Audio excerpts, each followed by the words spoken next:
What's the United Nations and what does it do? Geek out with me.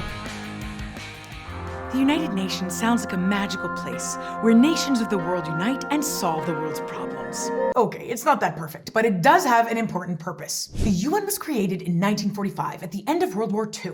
Basically, countries were pretty traumatized after fighting in 2 world wars, and they decided that they didn't want to do that again, and that we needed an organization that maintains peace and stability and prevents future world wars. So 51 countries created the UN at a summit in San Francisco in 1945, and as of 2023, the UN has grown to 193 members. The UN has 4 main goals. First, to keep peace throughout the world. Second, to develop friendly relations among nations. Third, to fight poverty, hunger, disease, and illiteracy, and to encourage respect for each other's rights and freedoms. It's not like it's a tall order. And fourth, to be a center where nations can work together to achieve these goals. To do this work, the UN has internal bodies and agencies that each have different responsibilities. We'll start with the main UN bodies first. The Security Council has 15 member states in total. 5 of those states have permanent seats, and they include the United States, the United Kingdom, France, Russia, and the People's Republic of China. They're known as the P5, and each of them has veto power over any resolution that comes to the Security Council for a vote. The other 10 members of the Council rotate every 2 years,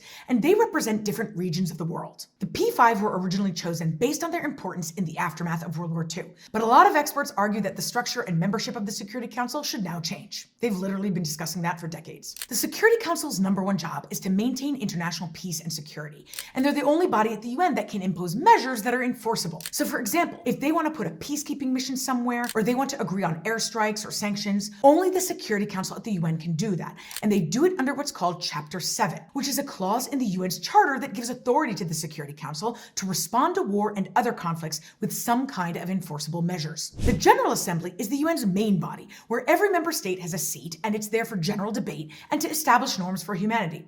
Then you have the Economic and Social Council, which coordinates economic and social welfare programs. Next is the Trusteeship Council, which includes just the P5, but its original goal was to help the decolonization of countries. And since that's less of an issue now, it may change its mission. You also have the Internal Court of Justice, which is made up of 15 judges who provide jurisdiction on cases by states and international organizations, but they don't have any prosecutorial powers. And then you have the Secretariat, which is headed, of course, by the UN Secretary General, who is elected for a 5-year term. A large bulk of the work the UN does is by UN agencies who have offices all over the world and staff members in the field. So that includes organizations like UNICEF, the UN High Commissioner for Refugees, the World Food Program, and the World Health Organization, among many more. Some people question whether the UN is able to achieve its mission, given the number of wars and conflicts you have around the world, and so they wonder if it's needed. Other people argue that's exactly why it's needed, to try and stop those conflicts, or at least prevent them from happening or getting worse. I want to know what you think in the comments below. If you like this series,